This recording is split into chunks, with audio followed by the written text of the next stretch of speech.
All these guys just have to do speeches last week.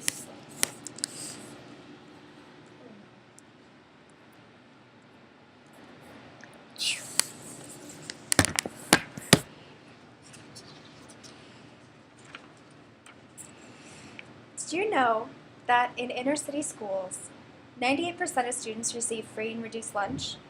With the changes to school lunches that were enacted with the Healthy Kids Act, many of our most vulnerable children do not receive enough to eat.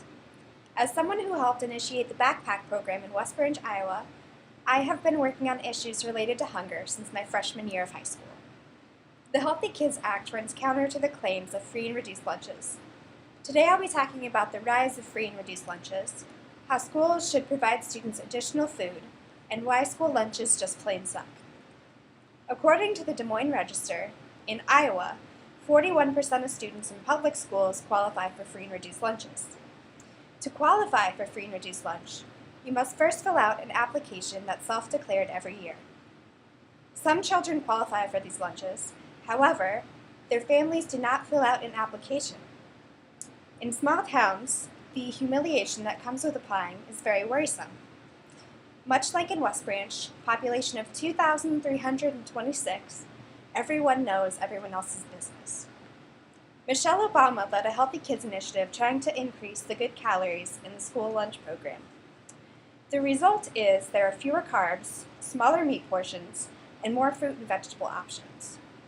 She wanted to combat childhood obesity, which she swears is an epidemic. In reality, Obama has led kids away from eating school lunches, whether this means eating home lunches or not eating at all. With the rise of free and reduced lunches across Iowa and the United States, it has become detrimental that children eat fulfilling and nutritious lunches. Schools should have food available to students throughout the day at no cost. While all foods may not be acceptable, even fruits and vegetables would provide students access to something to eat throughout the day. In a research conducted by the Johns Hopkins Bloomberg School of Public Health, 274 kids were observed during their lunch hours. Out of the 59% that chose a vegetable, 24% actually ate it, and 75% of them took at least one bite of their option for protein.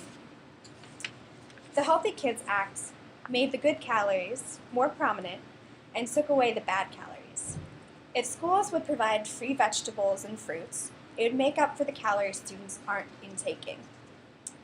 One can see the difference in school lunch portions and nutrition from the way lunches used to be to the way they currently are. Here is a picture of what lunches used to look like at schools. And here is what they look like now. And notice that the meat doesn't have any bread, and the crackers are wheat crackers.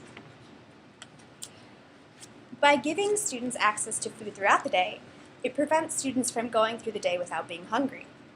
When one is hungry and deprived of proper nutrients, their body first sends the available energy to their basic body functions. Whatever's left then goes to learning. So in actuality, students who are hungry throughout the school day perform worse in their classes due to their bodies not producing enough energy. When students have equal access to more food, it combats the deprivation of food to students who only have school lunch available to them. By providing additional food for students, schools' test scores will increase and students will not be faced with hunger issues. In conclusion, the Healthy Kids Act takes away from students who receive food and who receive free and reduced lunches, could completely shoot down the idea of students having food throughout the day and influence students to not eat lunch because of its lack in fulfillment. As free and reduced lunches rise, more students have to combat their hunger.